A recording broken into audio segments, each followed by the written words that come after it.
You're such a freaking idiot. Not you, me. That's exactly what I said to myself and what I kept saying to myself. And honestly, it made everything worse. So what do you do when you get caught in this negative self-talk spiral? That's what I'm going to talk to you about on this episode. Years ago, I was crying on my bathroom floor. My marriage was falling apart. And that was the day I stopped waiting for everything to change and I started changing myself. I did it by working on my pies, physically, intellectually, emotionally, and spiritually. Am I perfect? Nope. Still seeking, still trying. And I'm bringing you with me. This is the Dr. Kimberly Beam Holmes Show. A couple weeks ago, I was going on my run. I took my AirPods out of the case, popped them in my ears. My car was locked. I had nowhere to put the case. So I thought, I got the perfect place to put it. I'll just put it right here on my bumper. Went for my run, came back, showered, got ready, got in my car, drove off, and remembered about an hour later, my AirPod case was on my bumper. Had my husband go and try and look for it, couldn't find it anywhere. It was gone. But here's the thing. This isn't the first time that I had lost my AirPods case. Oh no, this is the second. The time before, I accidentally put it in an Amazon return box and shipped it away. This is the second time I had lost a couple of $100 pair of AirPods. You are such an idiot. These are the things I kept saying to myself. This is why you can't have nice things. This is why you shouldn't spend so much money on something, because you just keep losing it. I beat myself up about these AirPods for days. I dreaded the fact that I was going to have to replace them. And in fact, I just got to the point where I said, it's not even worth it. I'm just going to buy a cheap pair off Amazon. I'm just not even going to go back to the AirPods. I'm not going to pay $200, $300 for me to just inevitably lose them again, because clearly I can't keep them. I mean, y'all, I was beating myself up. I was seriously not in a good headspace. And here's one of the things I know from my PhD in performance psychology is that the way that you think has an absolute impact on what you do. The things that are in your head don't just stay there. They end up going to your heart. They end up coming out of your mouth. And when you think badly about yourself, you tend to think badly about other people too. You tend to be harsher towards other people overall, because it starts with how you're even viewing you. And so, after literally agonizing over this pair of AirPods for days, ordering multiple pairs of headphones online for $20 or $30, trying them out, absolutely hating them, and every single time I did it, I would think badly about myself. If you weren't so stupid, if you weren't such an idiot to put the AirPods case on your bumper, if you had just opened the door and put them inside, although my door was locked, if you had just gone back in the house and put the AirPods case there, we wouldn't have to be going through this at all. What if, could if, any of the ifs, it doesn't matter, because ultimately I didn't.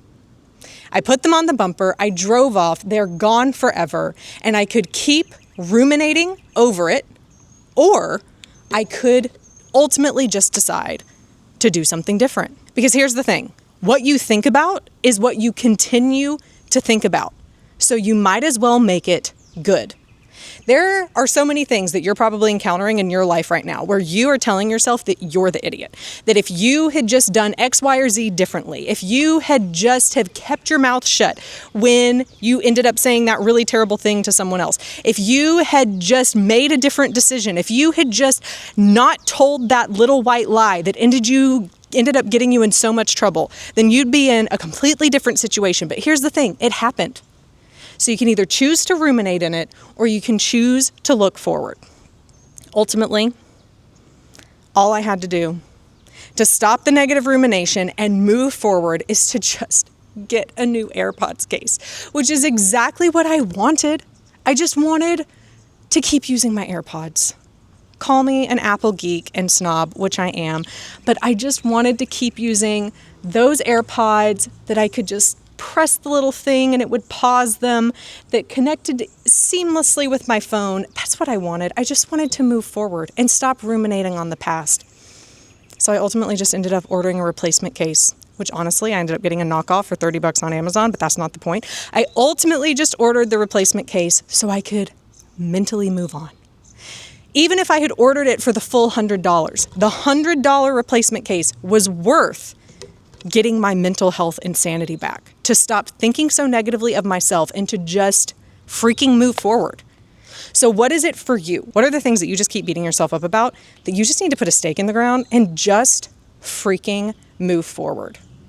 I know I'm not really into like the positive mantra stuff and all of that. I think a lot of it's kind of new agey, but I do know from research that the way you talk about yourself, having positive self-talk, makes a difference. Athletes do this all the time before they're about to be in the game, before they hit the court, before they go on the field.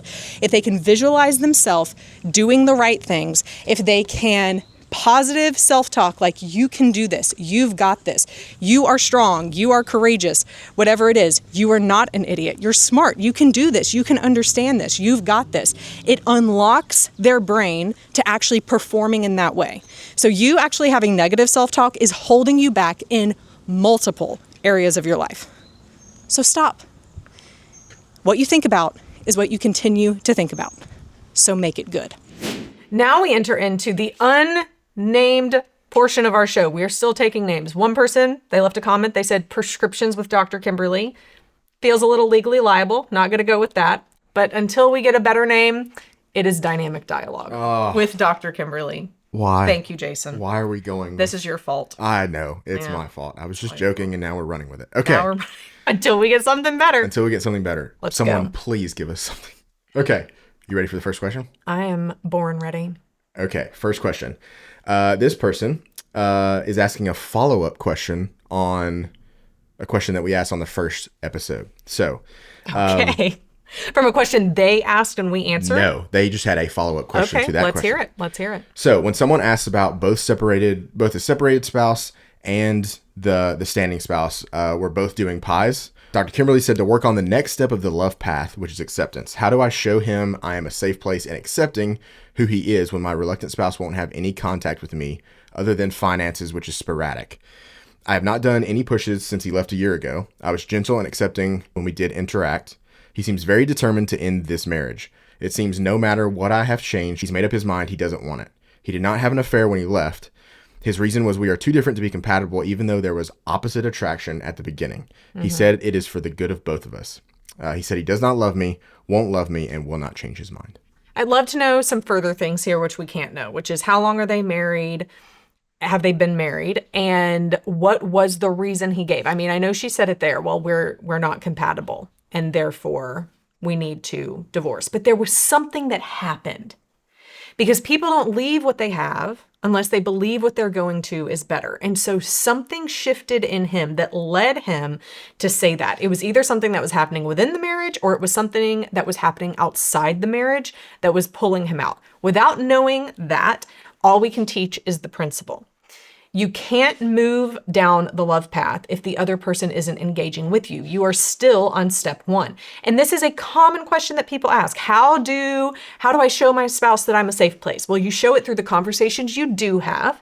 You said it's limited and it's mostly about finances. Okay, well, in those conversations, use it as your opportunity to be a calm, strong, and gentle version of yourself, and not as an opportunity to make them feel guilty about what they're doing, to talk about how unhappy you are, how you can't believe that they're leaving you, how you want them to come back. That's only going to continue to push them away. You take the opportunities that you have to show that you've been working on yourself and that you're going to be able to come across in a way that is grounded in your conversation, but you can't force it.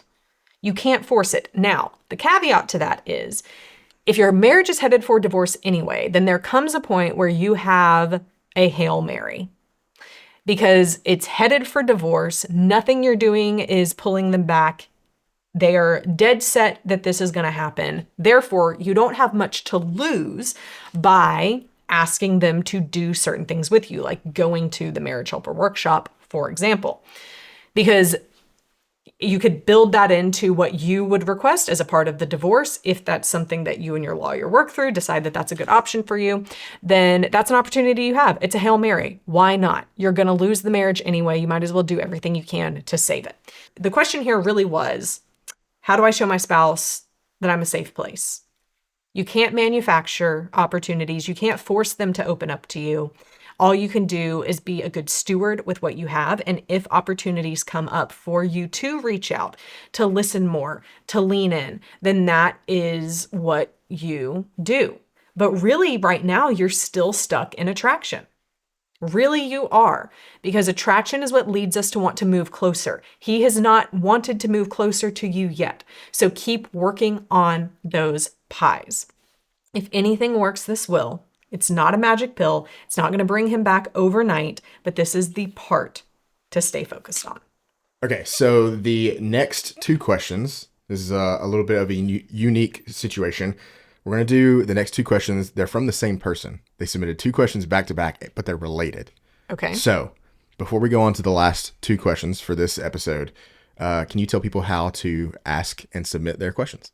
So here's how you can get your question asked, how you can put your question in. There's a link below. Click it. Fill out the question, whether you want to be kept anonymous, whether you want to call in and actually have a conversation with me in the future. We got to get that happening, Jason. Yeah, I know. I'm ready. I'm ready to talk to some people. Go and fill it out there. Also, after that, you're going to be invited to follow me on Instagram. Would love for you to do that. I'm sharing different reels, different content behind the scenes that is different from what you see here on YouTube. So go and give me a follow on Instagram as well. I'm excited for these questions. Okay, so these two questions are from Sarah. She has been in the Marriage Helper community. She asked the first question, why do so many people say kids are resilient and, quote, this is the best case according to the science? Is there really any truth to this? Or is it just the overwhelming number of divorces deceptively inflating the numbers? This is the best case. I'd never heard that either, but this is the best case according to the science. Okay. Are the number of divorces? Here's what I think. So the question is, wait, what's the question? The first question was, why do so many people say kids are resilient? I think people don't want to feel guilty. And so they will say things to make themselves feel better about the decisions that they are moving forward with. Listen, I have dear friends and loved ones who are divorced. I do not judge them. I do not think less of them as human beings. And at the same time, we have to be able to hold the truth that divorce hurts people. It hurts the people who are getting divorced, the husband and the wife. But the people that it hurts, that are the victims, the truest victims of the whole thing, are the children who didn't ask for it. They didn't ask to be brought into this world. They didn't ask for their parents to be split apart. And what children need, if we're going to talk about the science, is to grow up in a household with two loving parents. Now, this is where the backlash comes. Well, what if my spouse and I are fighting all the time? Isn't it healthier that my kids see me being happy and alone and not being yelled at all the time versus me going through a difficult marriage? Okay. We can argue, I can get behind the fact that children should not have to grow up in an abusive situation, physically or emotionally. I think we have to get real clear on the definition of abuse, because people are starting to throw around words like I'm being emotionally abused when they just don't like, when they're just having some fights, when they don't like the things that they hear that their spouse is saying to them. But it's not damaging.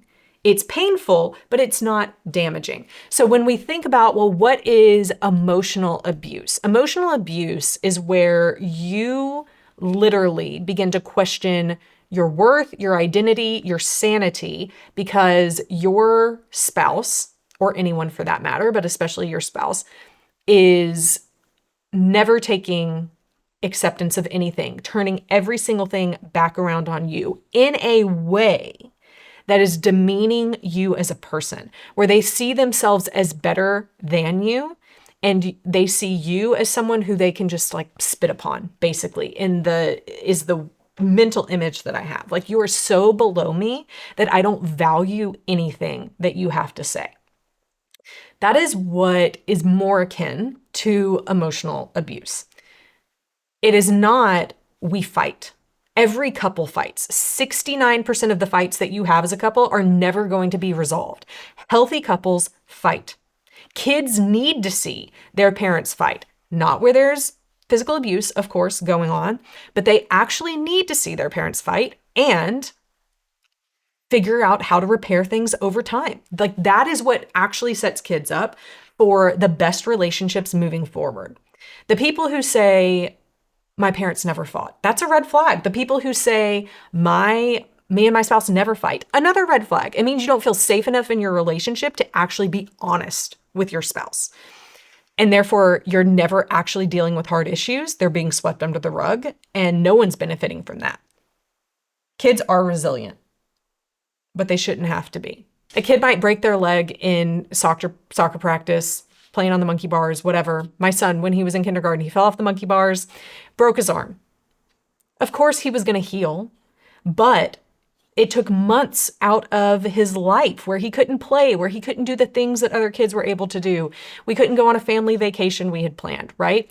Now that's fine. Like this happens to kids. They miss out on things. And yes, they're resilient, but there's going to be an impact left on that. Much more importantly, when a child experiences their parents splitting up, they now are living within two separate homes. They have to go back and forth. Their parents don't talk anymore. On their wedding day, they're going to have to make the decision of how to seat people so that people don't end up getting in fights. This is the worst thing for a child to have to endure. Can they recover? Of course, but it's going to be different.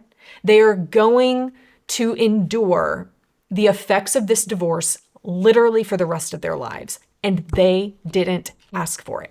The healthiest thing for a child is that their parents figure it out, that they stay together, that they work through the fighting, that they make it a safe and healthy place for the family long term. That's the most important thing for a child. They're going to see their parents fight. They should. That's actually healthy for a kid. I think people want to minimize the decisions that they make that impact their kids so that they ultimately feel better about themselves and don't carry as much guilt. And the helpless victims, the collateral damage of the whole situation are the children. Okay, so that directly ties into her follow-up question, which you kind of got into. But she says, my husband, who's the reluctant spouse, has said that the reason, or one of the reasons that he wants a divorce is that he doesn't want to show the kids a bad relationship. Lord help us. His mom is in a second marriage where she just takes criticism constantly. My parents also didn't have a loving, affectionate relationship. Is there a loving and or scientific way for her to refute her reluctant spouse? Okay. Is there a loving or scientific way for her to refute her spouse? That's not the question I want to answer, but that's what I'll answer. So the question she's asking, you aren't going to be able to refute your spouse. He's going to dig his heels in because this is where his headspace is. And so for you to try and combat him with logic or with emotion is likely just not going to work. At the end of the day, you don't have to agree with him. You don't have to go down that same trail of thought with him. You can simply say, I don't agree. I know the damage that this is going to have on our kids. Guess what? It's having the fact that his mom is in a second marriage is having a damaging effect on him because it's leading him to want to leave this marriage instead of fixing it. Freaking fix it. I understand people are saying like, my spouse is being critical to me. Then tell them it's not okay.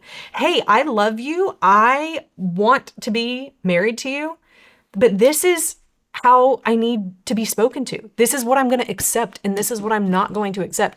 Why not just set a freaking boundary instead of divorcing your spouse over it? Other parents in a loveless, affectionate marriage, then fix it instead of walking away. And one person has to go first. Always. One person has to go first to be the one brave enough and courageous enough to fix what's broken. I don't care what your parents did. It's affected who you are today and how you're processing things. And that way I care about it. You can either allow that to determine who you're going to be and the decisions you're going to make, or you can say, you know what, this has already hurt me enough. I don't want the same thing for my kids, and I'm going to do my part to fix it. You can't control what your spouse does. You can't control them filing for divorce, leaving the marriage, wanting to leave the marriage, but you don't have to agree with the narrative that the kids aren't going to be affected. You don't have to agree with it. You can't make them agree with you, But you can simply continue to be there for your kids. What do you do? What do you do? Be there for your kids. Listen to them. Make sure that they feel heard. Make sure that they still get time with their dad. And if anything, this is a great opportunity to ask your spouse to come to one of the Marriage Helper couples workshops with you, because you're going to be co-parents for the rest of your life. Even if you divorce, you're going to have to continue to co-parent. And the worst thing that can happen, if we want to talk about the science, the worst thing that can happen is that a children's parents divorce and they continue to be in high conflict relationship with each other, which is, I don't know, the majority of the situations that happen. So actually, these people that are leaving their marriages because they don't want to model a bad relationship for their kids, which, by the way, the best relationship that they could model for their kids is going through hard times and then figuring out how to repair it. That's the best thing that they can do for their kids. The worst thing you can do is leave and still not fix the communication that you have within your marriage. And that's what everyone's doing. But they're using this, I don't want to model a bad relationship, continue have a bad relationship, and then also be divorced. According to the research, absolute worst thing for a kid. So that's a great opportunity to come to the Marriage Helper workshop, because if nothing else, you will at least be able to leave with tools that are helpful for co-parenting, if nothing else. But so many people have their eyes opened while they're there and realize, oh my goodness, maybe we can actually fix these things that I thought were irreparable in our marriage. I can actually fix them. And there could be a better future. And we could actually fix what's broken and then actually model that for our kids. That's all the questions for this episode. Remember, if you want to ask and submit your question, click the link in the description. And speaking of the couples workshop, we're going to go to this commercial break.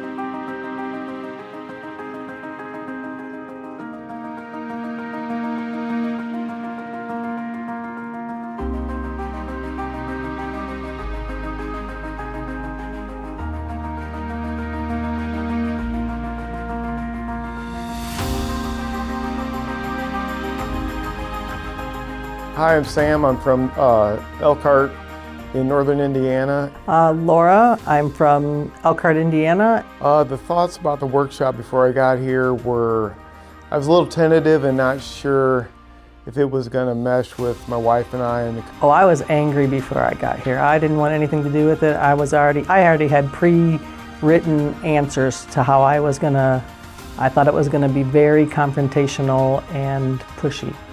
There was no judgment, there was no push, there was no reason to be defensive. For as difficult as the situation is, it was made as easy as possible to go through and discuss the situation that I had in my marriage currently. It's a comfortable atmosphere. They make everything, you can tell they plan it out. And they plan out exactly like, I think, where you sit and the groups you go into. And that made me comfortable with being here, knowing that it wasn't just something thrown together. I think just come down here, if you're able to get down here. If not, do it online, but definitely check out the resources.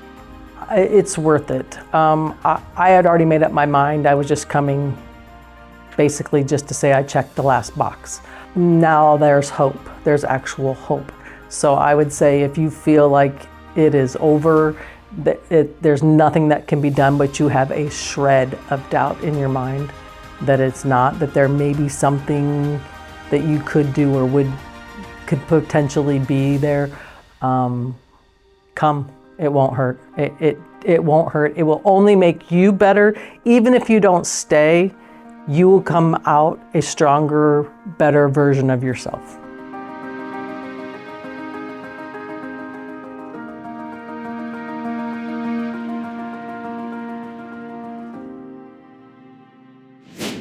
If you've been following along and watching the other Study Scripture with Me segments, then you know that I have been spending a bit of time in the books of 1st and now I'm in 2nd Samuel. And just learning things, seeing them in a different light. I love going back to the Old Testament and reading through and studying it, because there's so many applications of things that we read about that apply directly, at least to me, to the situations that I'm currently experiencing now. I am currently in or have recently read 1 Samuel 28. And there's something really fascinating that happened here that I've really been thinking about a lot over the past week. In 1 Samuel 28, we see that Saul, who is currently still at the time of this chapter, king over Israel, but he has done several things in which the Lord has basically left him, basically turned from him because Saul turned from God. And so God stops replying to Saul. And we see that starting in verse 4, the Philistines started gathering around to where they were going to attack the Israelites. When Saul saw the army of the Philistines, he was afraid and his heart greatly trembled. When Saul inquired of the Lord did not answer him, not by dreams or by the Urim, which is something that they use to help understand what the Lord might be saying to them, or by the prophets. Then Saul said to his servants, "Seek out for me a woman who is a medium, so that I may go to her and inquire of her." And his servant said to him, "There is a medium at Endor." Now, a medium is a person who is kind of like a witch or like a psychic. It's people who basically use different types of magic or ways to communicate with the dead, something that the Lord did not approve of and made that very clear in the book of Leviticus. And so he goes to this woman who is not supposed to be doing these things, and she knows that, and he knows that, because when he finally arrives at Endor and speaks to her, he tells her, "You're not going to get in trouble for doing that," because she's very scared to even grant his request because she could be killed for doing it. But he said to her, "As the Lord lives, no punishment shall come upon you for doing this thing." And so ultimately this woman ended up bringing back from the dead, the spirit of Samuel, so that Saul could ask him. Because here's the thing.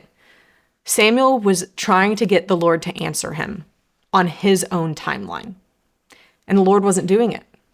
The Lord wasn't answering in any way, but he was wanting to do what he wanted to do. He was wanting to go fight against the Philistines. He was wanting to have victory in this battle. He was wanting the answer to the prayer to be a certain way so that he could go forth and do what he wanted to do. And when the Lord did not respond to him, he took matters into his own hands by doing things that the Lord clearly told him not to do. And so when she ended up bringing Samuel not back to life, but just like bringing his spirit. This is a very weird story. Then Samuel said to Saul, "Why have you disturbed me by bringing me up?" Saul said, "I'm in great distress, for the Philistines are warring against me, and God has turned away from me and answers me no more, either by prophets or by dreams. So I have summoned you to tell me what I should do." Samuel said, "Why do you ask me, since the Lord has turned away from you and become your enemy? The Lord has done to you just as he told me he was going to do to you. For the Lord has torn the kingdom out of your hand and given it to David, because you didn't obey his voice. And you're not obeying his voice now, because you're clearly doing what God told us not to do back in the book of Leviticus. You did not obey the voice of the Lord then, and you're not doing it now. And you did not carry out the fierce wrath against Amalek. Therefore, the Lord has done this thing to you today. Moreover, the Lord will give Israel along with you into the hands of the Philistines. And tomorrow you and your son shall be with me." Saul didn't hear from God. When he didn't get the answer he wanted, he just kept doing things to try and get the answer that he wanted, even though it wasn't the right things. So the juxtaposition of this is how David responds when he is asking God what should happen, what he should do. A couple of chapters later in 1 Samuel 30, David and his men they were out, they were doing some stuff, and they come back to the place that they were encamped, where their families were, where their stuff was, and they realize when they get there that they have been attacked and that their enemies have taken captive their women and everyone who was in the city, both small and great, and carried them off. So when David and his men came to the city and found it burned down, and their wives and their sons and their daughters taken captive, of course they wept They freaked out. They didn't know what they were going to do. But David strengthened himself in the Lord his God. David said to the priest, Abiathar, son of Ahimelech, bring me the ephod. So Abiathar brought the ephod to David, and David inquired of the Lord, shall I pursue this group of people? Shall I overtake them? And the Lord answered him, pursue, for you shall surely overtake, and you shall surely rescue. So David set out, he and the 600 men who were with him, and they pursued, and they ended up restoring and bringing back their family. Now, the juxtaposition in these stories is Samuel sought God, but he was looking for God to give him a certain answer because he wanted to do what he wanted to do. And we see that demonstrated in the way that Saul lived and the way that he handled the military affairs as king.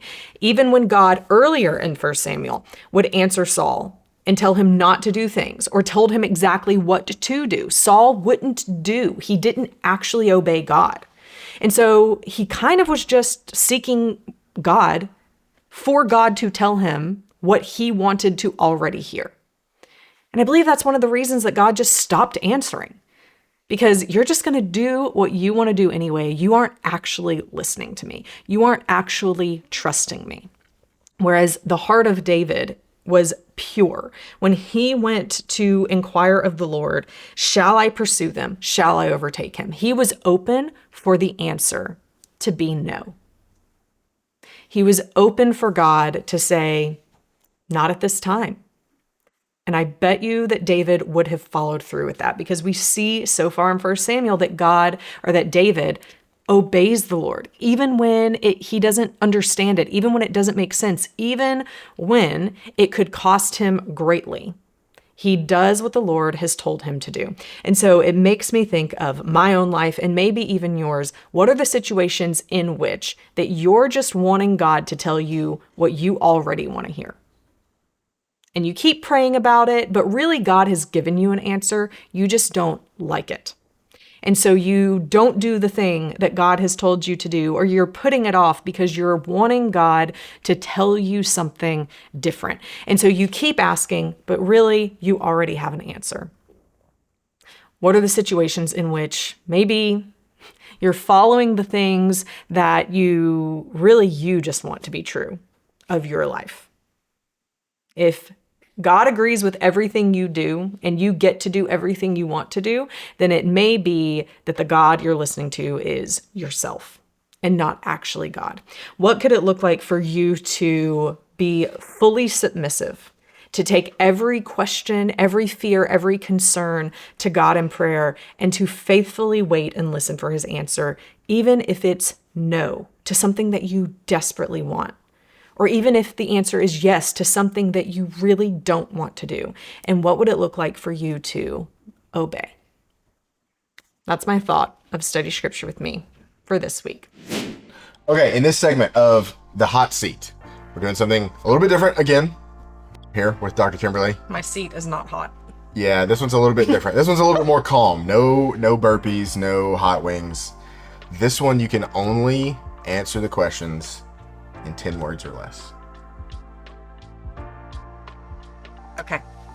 Yes, the 10 fingers. You have 10 This fingers. is how I'm going to count. Yeah, you have 10 fingers. I'm going to ask you 5 questions. Okay. You can only answer in 10 words or less. This may be actually the hardest one. I know, yeah. What is the worst date idea that people swear by?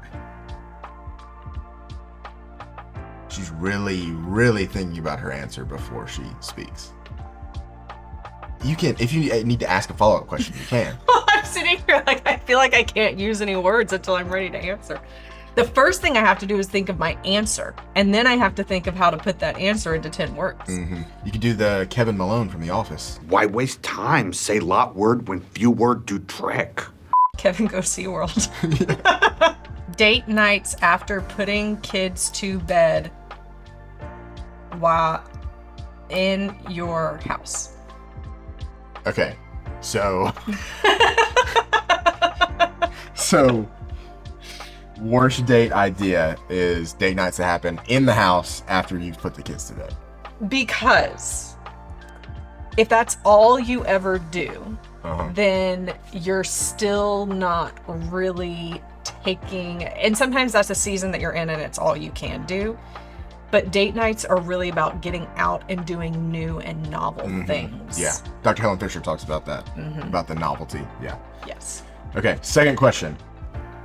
Is it better to have one big gesture or consistent small ones? Consistent small ones. Okay. That one was easier. That one was an easier question. We should have started with that one. Easier question. Sorry. Okay, this one relates to physical attraction. Question number 3. What is one thing that has nothing to do with looks that makes the spouse more attractive to the other? For men, grooming and hygiene. Can't believe I'm about to say this. For women, smiling. Wow. Okay. Interesting. Why smiling? So, when a woman smiles, especially at their husband, that is something that men find attractive, which is one reason I hate the answer, because I hate when people out in the world tell me to smile. They're like, oh, you should smile. And it's always a man. Yeah. And I just want to be like, Nice you don't have reference. the right to tell me to smile because you want me to look better. Yeah, That's why and so for your husband, like, yeah, smile, laugh. Makes sense. Especially when you laugh at their jokes. Those things help them feel like you find them more attractive, which also is going to help them be more attracted to you. So smiling and laughing. I'm sorry, women. I love you. I'm on your team. Okay, question number 4. What is the biggest mistake you see spouses make in the first week of a crisis? They don't shut their mouths. Explain. We're breaking the rules. I know, like every one of these. They push, they follow, they text, they call. They are just like, how could you do this? Why could you do this? Please come back. You're leaving our marriage. How in the world could you? And they push their spouse even further away. Makes sense. Or they say something like, fine, leave. I don't care. Go ahead, divorce me. When that's really not what they want. Exactly. And then they're surprised when their spouse does it. That's right. Yeah. Okay, final question. Have you ever given advice that you later realized was wrong? Ooh. And what was it? Okay, because I could just say yes or no. Yeah, exactly. I can think of one. But not that you were... 10 words or less. But not that you were wrong. Yeah. 10 words or less. Oh, now I'm on the hot seat? Yeah. Okay, 10 words or less. It's not always about the other person's perception. Push-pull. That's like... Explain. Yeah, explain. So you released a video maybe 2 months ago now, 3 months ago at the time of recording this, when talking about pushes and pulls. It's not always, you've taught for a long time about how pushes and pulls is specifically about how the other person perceives it, but there's also another side to that, which is you do have to take into account the other person's intention. You have to take into account the other person's intention with their action into that as well. So obviously the other person's perception of an action that you take is very important, but there also comes into play the, their purpose in doing that action too. You have to take into account. Yeah. The wrong advice was don't push spouse away. Sometimes you need to do pushes. Talk about that, because I know this is getting to like essential pushes, and we've seen this very recently, like a lot, very recently. Yeah. So. People have this mindset of like, oh, I just need to make sure my spouse is happy with me. So I don't want to do anything to rock the boat. I don't want to do anything to set them off. And I don't think we realized as we were teaching push and pull just how people would grab onto it and it become the gospel truth to them.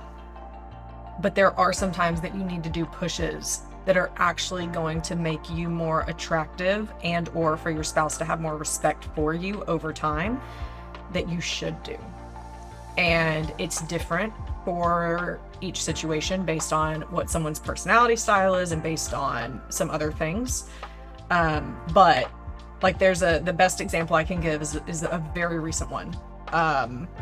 Most of the time, I would say if your spouse is reaching out and asking you to come help with something, that's a great opportunity for you to go. That's a great pull. You can show them like, yes, I am here. I'm willing to do whatever. Unless you are the person who has always dropped everything and gone, and they really are just using you and not respecting you. You have to show self-respect first to be able to say, no, actually, I'm not free at that time. I'm happy to do X, Y, or Z later, but I can't do that. Yeah. Don't always say yes. Don't be too available. And I think that sounds crazy. Yeah. Which is why like a coaching relationship really helps with implementation of this, because especially for men, there's some men who have just been incredible jerks to their wives, and they should bend over backwards right now to try and make amends. And there's some men who have never stood up to their wives.